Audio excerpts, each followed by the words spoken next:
স্বৈরাচারী সরকার থাকাকালীন এই বইটা নিষিদ্ধ ছিল। এই বইগুলোর ভিতরে ওনাদের অপকর্মগুলা উঠে এসছে। সবাই যে দেখে ওই একটা কপি নিয়ে, যে দেখে একটা কপি নিয়ে যায়। জুলাই বিপ্লব, ছাত্র জনতার আন্দোলনে শেখ হাসিনার সরকারের পতনের পর বদলে গেছে অনেক কিছু।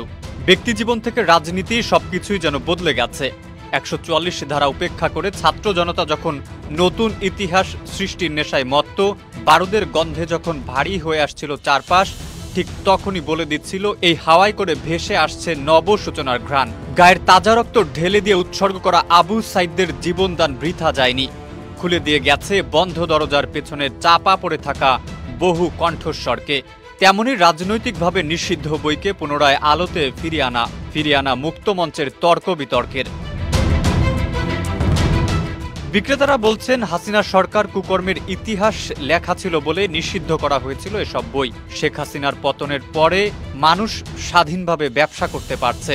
স্বৈরাচারী শেখ হাসিনা পতনের পরেই মানুষ তো এখন স্বাধীনভাবে কথা বলতে পারতেছে, স্বাধীনভাবে ব্যবসা করতে পারতেছে। আর এই বইগুলোর ভিতরে ওনাদের অপকর্মগুলা উঠে এসছে বই লেখনের মাধ্যমে। 5-star রেটিং প্রাপ্ত বিএলডিসি টেকনোলজির Walton super saver ceiling fan 65% পর্যন্ত বিদ্যুৎ বিল সাশ্রয় করে আপনাকে রাখে প্রশান্তিতে। ওয়ালটন ফ্যান হাওয়া বদলে দেয়। প্রকাশ করার মতো না, এত বিক্রি হচ্ছে, মুড়ির মতো বিক্রি হচ্ছে বই। বইগুলো তো পাওয়াই যেত না, এখন বইগুলা বিক্রি হচ্ছে।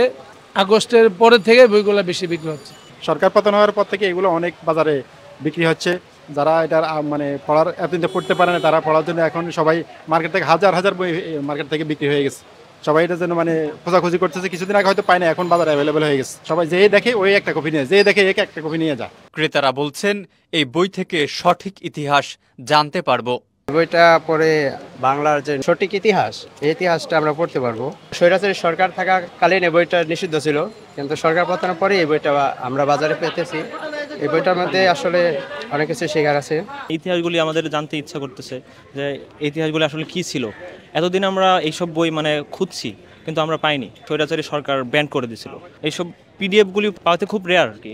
তো এখন আমরা হার্ড কপি পাচ্ছি।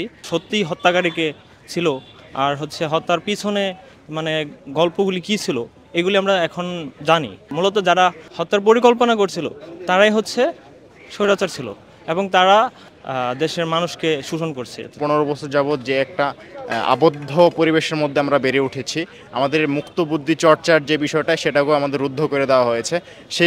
তারই অংশ হিসাবে আমার মনে হয় যে আমরা এই বইটা আমরা বাজারে পাই নাই, এক প্রকার নিষিদ্ধ, এমনকি নিষিদ্ধ ছিল। যার ফলে যে ইতিহাস, আমি বলছি না যে এই ইতিহাস 100% সত্য বা মিথ্যা, এটা পরবর্তীতে আমরা এই ডিবেটে যাইতে পারি, কিন্তু এই ইতিহাস পড়ার যে রাইট, সেই রাইট তো আমার আছে।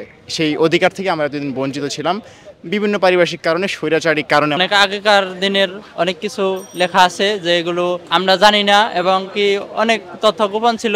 তো এটা নিষিদ্ধ ছিল এতদিন। এটা আমি দেখলাম যে অনেক চলতেছে, সবাই মোটামুটি সবাই এটার প্রশংসা করতেছে।